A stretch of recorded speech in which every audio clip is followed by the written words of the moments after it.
அர்ஜுன் தாஸும் அதிதியும் சேர்ந்து நடித்த once more திரைப்படத்தோட ட்ரெய்லர் இப்போ ரிலீஸ் ஆயிடுச்சு. ட்ரெய்லர் பார்க்கவே ரொம்ப நல்லாயிருக்கு. ஒரு ஃபீல் குட் மூவியாக இருக்கும் போல். ஆகஸ்ட் 28ஆம் படம் ரிலீஸ் ஆகுது. தனுஷ் இப்போ கரண்ட்டாக ஓம் படத்தோட ஷூட்டிங்கில் இருக்கார். அடுத்ததாக லப்பர் பந்து எடுத்த தமிழரசன் பச்சைமுத்து அவரோட டைரக்ஷனில் தான் அடுத்த படம் பண்ண போகிறாங்க. அதுக்கான பேச்சுவார்த்தை டிஸ்கஷனில் போயிட்டுருக்கு. மேபி அடுத்த மந்த் இல்லை அதுக்கு அடுத்த மந்த் ஷூட்டிங் ஆரம்பிக்கிறதுக்கான வாய்ப்பு அதிகமாகவே இருக்குது. நம்ம சாய் அபியங்கரோட மியூசிக் வீடியோ அடுத்தது ரெடி ஆகிடுச்சு.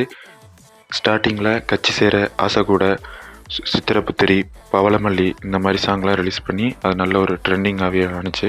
இப்போ ரீசெண்டாக ரதிமா அப்படின்னு சொல்லிட்டு நேத்தி ஒரு ப்ரோமோ ஒன்று ரிலீஸ் பண்ணியிருக்காங்க. அந்த பாட்டோட ஃபுல் சாங் வந்து ஆகஸ்ட் 24 ரிலீஸ் ஆக போகுது. பார்ப்போம் அது என்ன மாதிரி ஒரு ரெக்கார்டை க்ரியேட் பண்ணுதுங்கிறத. பிரபாஸ் அவர்கள் கரண்ட்டாக நடிச்சிட்டு இருக்கிற திரைப்படம் தான் ஸ்பிரிட். ஆல்ரெடி ஃபௌசிங்கிற ஒரு திரைப்படமும் ஆல்மோஸ்ட் முடிஞ்சிடுச்சு. இந்த வருஷம் டிசம்பர் 3 அன்னைக்கு ரிலீஸ் ஆக போகுது. அது இல்லாமல் ஸ்பிரிட் படத்தோட ஷூட்டிங் ஆல்மோஸ்ட் ஒரு 40% ஷூட்டிங் முடிஞ்சிடுச்சு. மேபி இந்த இயர் எண்டுக்குள்ளே இல்லை அடுத்த இயர் ஃபர்ஸ்ட் ஹாஃப்குள்ளே மொத்த ஷூட்டிங் முடிக்கிறதுக்கு டீமுக்குள்ளே பிளான் பண்ணியிருக்காங்க.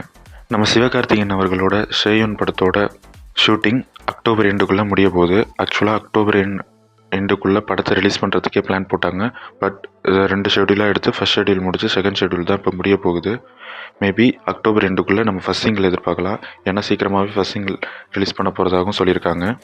அதுக்கான அப்டேட்டுமே சீக்கிரமாகவே வரும். வெயிட் பண்ணி பார்ப்போம் எப்படி இருக்குன்ட்டு.